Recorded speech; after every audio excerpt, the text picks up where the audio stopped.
राजरमन दीक्षित जी, कांग्रेस की इस आपसी खींचतानी पर क्या प्रतिक्रिया देंगे आप, क्या कहेंगे?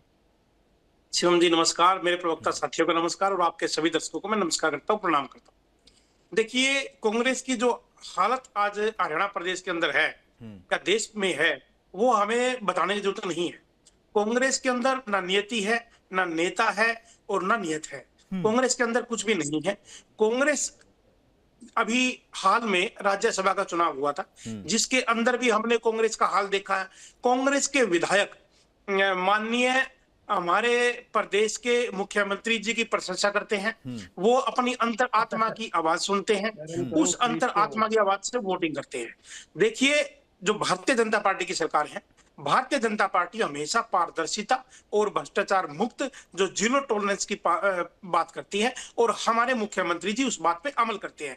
हमने जब अभी हमारे प्रवक्ता कांग्रेस के सतपाल रोड जी कह रहे थे कि भ्रष्टाचार भ्रष्टाचार तो भारतीय जनता पार्टी ने खत्म किया है, हमारी सरकार ने खत्म किया है। देखिए, जब तक हमारे मनोहर लाल जी जब हरियाणा के चीफ मिनिस्टर थे, उन्होंने डीएमसी बना दिए थे, यानी कि किसी भी नगर परिषद के उसके चेयरमैन के साइन भी नहीं होंगे।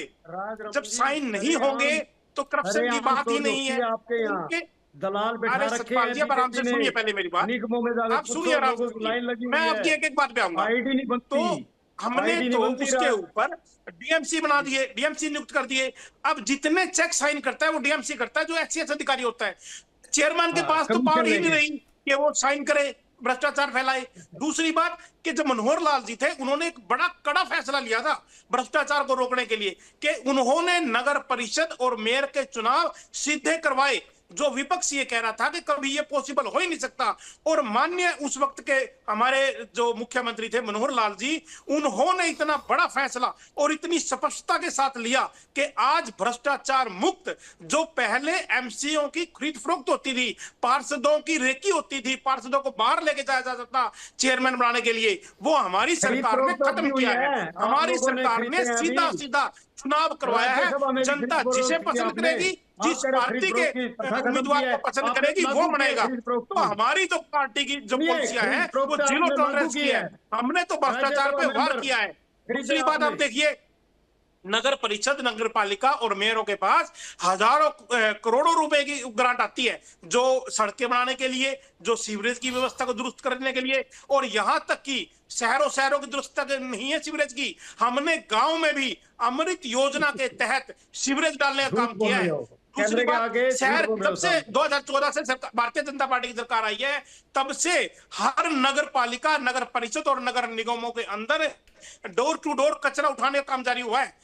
आपके घर के बाहर रेडी आती है, जो गीला कचरा और सूखा कचरा लेके जाती है। उस कचरे का जो निष्पादन होता है, डिस्पोजेबल एरिया है, उससे खाद बनाई जाती है।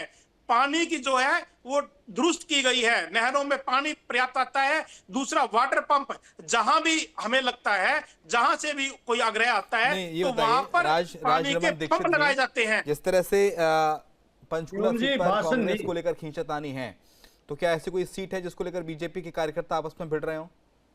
पंचकुला के भारतीय जनता पार्टी का कार्यकर्ता बड़ा अनुशासित और संयमित है। हमारा जो कैडर बेस्ड पार्टी है, हमारी एक, अभी आपने आज देखा होगा, कोर ग्रुप की बैठक खत्म हुई है। बैठक के अंदर हमने एक जो हमारी चुनाव समिति है, वो चुनाव समिति अपना दौरा करके अपनी रिपोर्ट सौंपेगी। 20 तारीख को हमें उम्मीद है कि हमारी उम्मीदवारों की लिस्ट आ जाएगी। भारतीय जनता पार्टी का जो कार्यकर्ता है वो बड़ा संयमित और अनुशासित है। जिसको टिकट मिलेगी, हम सब एकजुट होकर उसको लड़ेंगे। और मैं आपको विश्वास दिलाता हूं, दोबारा डिबेट करना इलेक्शन के बाद, कि भारतीय जनता पार्टी के तीनों नगर निगमों के मेयर दोबारा से बनेंगे। और रही बात कांग्रेस की, कांग्रेस के अंदर तो इतनी खींचतान है कि इनका प्रदेश अध्यक्ष जब बन के आए राव नरेंद्र जी, इनके एक लीडर ने कहा कि मैं इसको प्रदेश अध्यक्ष ही नहीं मानता। राव अजय यादव जी थे, उन्होंने कहा जब इनके जिलाध्यक्ष बने तो मंच के ऊपर इनकी लाज बुक के चले, खुशियां चली हंसी के अंदर। मैं आपको बताता हूँ, आपके चैनल में वीडियो भी होगी, वो जो कांग्रेस का जो हाल है वो आप सबके सामने ही है।